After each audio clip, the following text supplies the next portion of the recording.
क्या आप सोच सकते हैं कि एक एयरपोर्ट पर त्यारा खड़ा हो और उसे दो अफराद चुरा कर ले जाएं और किसी को कान भी खबर ना हो? इस बात पर यकीन करना मुश्किल होगा, मगर ऐसा अफ्रीकी मुल्क अंगोला के शहर लुआंडा के एयरपोर्ट पर 2003 में पेश आया। ये त्यारा अमेरिकन एयरलाइंस की जानिब से 25 साल तक इस्तेमाल किया गया और फिर मुख्तलिफ कंपनियों के पास रहने के बाद 2003 में अंगोला के एयरपोर्ट पर पहुंचा और वहां ये कई माह तक खड़ा रहा। 25 मई सन 2003 को बेन चार्ल्स और माइकल मोटांटो नामी दो अफराद इस त्यारे पर सवार हुए। ये दोनों अफराद इस त्यारे को दोबारा परवाज के काबिल बनाने के लिए एक टीम के साथ काम करते रहे, जिसमें से माइकल मोटांटो को त्यारा उड़ाना नहीं आता था, जबकि बेन चार्ल्स के पास प्राइवेट पायलट लाइसेंस था। इन दोनों के सवार होने के कुछ देर बाद त्यारे ने क्वाट्रो डी फेरारियो एयरपोर्ट के रनवे पर चलना शुरू किया, जिस दौरान एयर ट्रैफिक कंट्रोल टावर से कोई राब्ता नहीं किया गया। इसके बाद त्यारे की लाइट्स बंद हुईं और वो जनूब मगरिब की जानिब बहरे ओकियानूस की तरफ परवाज कर गया।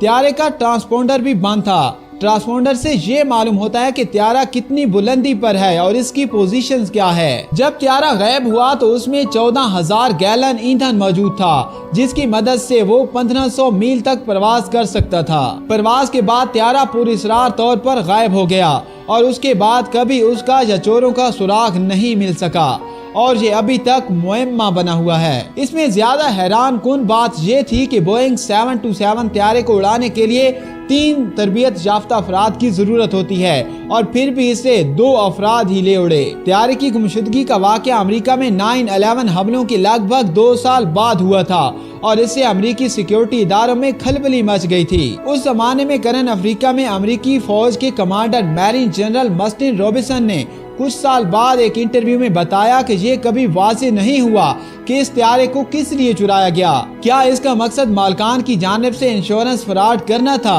या फिर इसे गैर कानूनी चार्टर सर्विस के लिए इस्तेमाल किया जाना था, या ये कोई दहशतगर्दाना कोशिश थी, ये कभी मालूम नहीं हो सका। त्यारे की गुमशुदगी के गायब होने के कई माह बाद दहशतगर्दी की कयास आराई दम तोड़ गई और अमेरिकी एजेंसी FBI ने 2005 में खामोशी से इस केस को बंद कर दिया। अब भी ये मालूम नहीं कि आखिर इस त्यारे का क्या हुआ और इसे चुराने वाले अफराद कहां गायब हो गए। इसे सिविल एविएशन की तारीख के चंद पुरअसरार तरीन केसेस में से एक करार दिया जाता है। इस हवाले से ये ख्याल भी किया जाता है कि ये त्यारा बहरे ओकियानूस या किसी और जगह गिरकर तबाह हो गया, मगर इसका मलबा भी आज तक नहीं मिल सका।